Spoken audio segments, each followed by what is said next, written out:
غالباً اسی واقعے کو امام بہقی نے حاکم عثمان بن حنیف سے روایت کیا ہے کہ میں نے رسول اللہ صلی اللہ علیہ وسلم سے سنا، اس وقت ایک نابینا سے اپنی بصارت نابینا آپ سے اپنی بصارت کھو جانے کی شکایت کرتے ہوئے کہہ رہا تھا کہ اللہ کے رسول، میری رہنمائی کرنے والا کوئی نہیں، مجھے بہت ہی تکلیف کا سامنا کرنا پڑتا ہے۔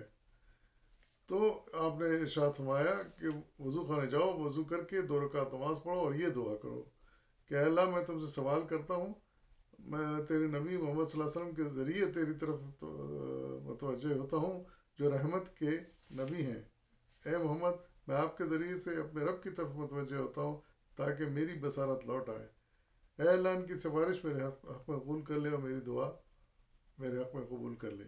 عثمان کہتے ہیں اللہ کی قسم ہم ابھی بھی متفرق بھی نہیں ہوئے تھے، الگ بھی نہیں ہوئے تھے، ایک ہی جگہ بیٹھے ہوئے تھے اور ہماری گفتگو بھی ابھی طویل نہیں ہوئی تھی کہ اتنے میں وہ نابینا ایسی حالت میں آیا گویا کہ اسے کبھی اندھا پن لاحق ہی نہیں ہوا، یعنی اتنی تیزی سے وہ دعا قبول ہوئی کہ وہ دعا کرنے کے فوراً بعد ٹھیک ہو گیا۔ ابھی بیٹھے بھی تھے وہاں حضور صلی اللہ علیہ وسلم اور آپ کے اصحاب بھی وہاں پر، واپس گیا تو وہ بالکل ٹھیک تھا، اس کا نابینا پن دور ہو چکا تھا۔ یہ حدیث بھی مسند امام احمد میں آئی ہے۔ پھر ایک واقعہ ہے نبی کریم صلی اللہ علیہ وسلم کا بدر کے دن قتادہ بن نعمان کی آنکھ کو صحیح سالم لوٹا دینا۔ امام بہقی رحمۃ اللہ علیہ اپنی کتاب دلائل نبوہ میں قتادہ بن نعمان سے بیان کرتے ہیں کہ بدر کے دن ان کی آنکھ زخمی ہو گئی، جس کی وجہ سے ان کی آنکھ کا ڈھیلا باہر آ گیا۔ لوگوں نے آنکھ کو نکال دینے کے لیے رسول اللہ صلی اللہ علیہ وسلم سے پوچھا، یعنی کیا ان کی آنکھ کو ڈھیلا باہر آ گیا ہے کہ نکال ہی دیں، کاٹ کے پھینک دیں؟ تو رسول اللہ صلی اللہ علیہ وسلم نے فرمایا کہ نہیں، ایسا مت کرو۔ پھر آپ نے ان کو بلایا، آنکھ کے ڈھیلے کو نہایت ہی نرمی کے ساتھ اس کو اپنی جگہ پر رکھ دیا۔ پھر ان کو اس بات کا علم ہی نہ ہوتا تھا کہ کون سی آنکھ زخمی ہوئی تھی۔ ایک روایت کے مطابق وہ آنکھ جو زخمی ہو گئی تھی ان کی دوسری آنکھ سے بہتر ہو گئی۔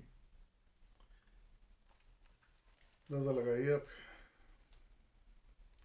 کہ وہ آنکھ بالکل ٹھیک ہو گئی ان کی، نہ صرف وہ ڈھیلا اپنی جگہ پر بالکل بیٹھ گیا، صحیح لگ گیا، بلکہ وہ آنکھ بینائی بھی واپس آ گئی۔ یہ واقعہ دلائل نبوہ للبہقی میں بیان ہوا ہے۔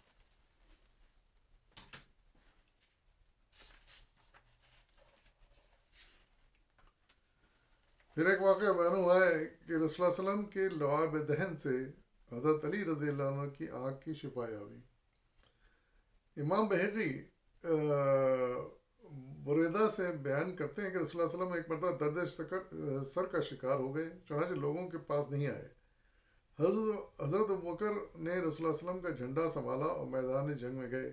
میدان جنگ ہو رہی تھی، غالباً جنگ خیبر تھی وہ، تو حضور صلی اللہ علیہ وسلم تشریف نہیں لائے ان کے درمیان میں، صحاب کے درمیان میں، اور حضرت ابوبکر نے جھنڈا سنبھالا اور میدان میں جنگ میں گئے۔ پھر انہوں نے سخت لڑائی لڑی اور واپس ہو گئے، یعنی فتح نہیں ہوئی۔ جنگ خیبر کی بات ہو رہی ہے، فتح نہیں ہو سکی، حضرت ابوبکر گئے، ناکام واپس آئے۔ اس کے بعد جھنڈا حضرت عمر نے تھاما اور پہلے سے بھی زیادہ سخت لڑائی لڑی، لیکن واپس ہو گئے اور فتح نصیب نہیں ہو سکی۔ رسول اللہ علیہ وسلم کو اس بات کا پتہ چلا، آپ کو معلوم ہو گیا تھا، وہاں تو نہیں تھے آپ، لیکن آپ کو ان کی خبر پہنچ گئی کہ یہ مشکل پیش آ رہی ہے، تو آپ نے فرمایا کہ میں کل ایک ایسے آدمی کو جھنڈا دوں گا جو اللہ اور اس کے رسول سے محبت کرتا ہے اور اللہ اور اس کے رسول بھی اس سے محبت کرتے ہیں، یعنی وہ اسے یعنی خیبر کو بزور شمشیر فتح کرے گا۔ وہاں حضرت علی رضی اللہ موجود نہیں تھے۔ یہ سن کر قریش کے لوگ جھنڈے کے لیے شور و غل کرنے لگے اور ان میں کا ہر فرد یہ امید لگائے بیٹھا تھا کہ جھنڈا اٹھانے والا خوش نصیب وہی ہے جس کے متعلق حضور صلی اللہ علیہ وسلم نے ارشاد فرمایا ہے۔ صبح علی بن طالب رضی اللہ عنہ اپنے اونٹ پر سوار ہو کر آئے اور قریب میں اونٹ کو بٹھایا۔ ان کی آنکھ آئی ہوئی تھی، جیسے نہیں آتی ہے آج کل بھی ایسا ہوتا ہے کہ آنکھ آ جاتی ہے، پک جاتی ہے، پس پڑ جاتا ہے اس میں، تو یہ تکلیف ان کو ہو گئی تھی، اس لیے وہ چادر کے ٹکڑے سے اپنی آنکھ پر پٹی باندھے ہوئے تھے، انہوں نے اس کو چھپانے کے لیے آنکھ پر پٹی باندھ لی تھی۔ رسول اللہ صلی اللہ علیہ وسلم نے فرمایا تمہیں کیا ہو گیا ہے؟ علی نے عرض کیا کہ آپ کے پاس سے جانے کے بعد میری آنکھ آ گئی ہے، یعنی پک گئی ہے۔ رسول اللہ صلی اللہ علیہ وسلم نے فرمایا کہ میرے قریب آؤ، پھر آپ نے ان کی آنکھ میں اپنا لعاب دہن ڈالا، چنانچہ ان کی آنکھ ٹھیک ہو گئی، یعنی فوراً ٹھیک ہو گئی، دیر نہیں لگی اس میں، کیونکہ اس وقت دیر کی گنجائش نہیں تھی۔ پھر آپ نے انہیں جھنڈا دے دیا، اور حضرت علی لال حبے میں ملبوس خیبر آ گئے اور جھنڈا صلی اللہ علیہ وسلم کا دیا ہوا لے کر آئے۔ جب وہ آئے اور فوج میں آگے بڑھے، طریقہ یہی تھا کہ اپنی فوجیں ایک طرف، دشمن کی فوجیں سامنے ہوتی تھیں، اور ایک ایک آدمی ان میں سے نکلتا تھا اور لڑتا تھا۔ پہلے تو انہیں انڈیویجول لڑائی ہوتی تھی، ایک ایک شاہ سوار کی دوسرے شاہ سوار کے ساتھ لڑائی ہوتی تھی، اور پھر ناکام ہو جاتا تھا تو پھر دوسرا آتا تھا، پھر تیسرا آتا تھا، اسی طرح کی ایک لڑائی تھی۔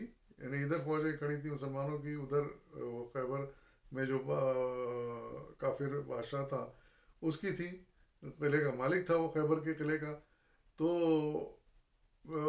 دوسرے دن بھی وہ نکلا اکڑتا ہوا، شان دکھاتا ہوا اپنی، وہ اس کا بادشاہ، قلعے کا مالک، اور ادھر سے حضرت علی اس رسم کا جھنڈا لیے ہوئے اور باہر آئے، اس کے سامنے آئے۔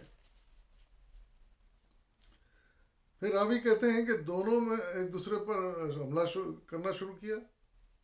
حضرت علی نے آگے بڑھ کر کاری ضرب لگائی، وہ اتنی ضرب شدید تھی کہ تلوار، وہ جو تھا کافر بادشاہ تھا وہ قلعے کا، وہ ایک لوہے کے ٹوپی پہنے ہوئے تھا، جیسے کہ لوہے کے خود پہنے جاتے ہیں، اس زمانے سے پہنے جاتے ہیں حفاظت کے لیے، سر کی سینے کے حفاظت کے لیے بھی پہنا جاتا ہے لباس، اسی طرح سر کے حفاظت کے لیے پہنا۔ تو انہوں نے ایسا وار کیا حضرت علی نے کہ وہ تلوار نے اس کو لوہے کی ٹوپی کو کاٹا، اور سر کو کاٹتے ہوئے داڑھی تک پہنچ گئی، اتنا شدید حملہ آپ نے کیا۔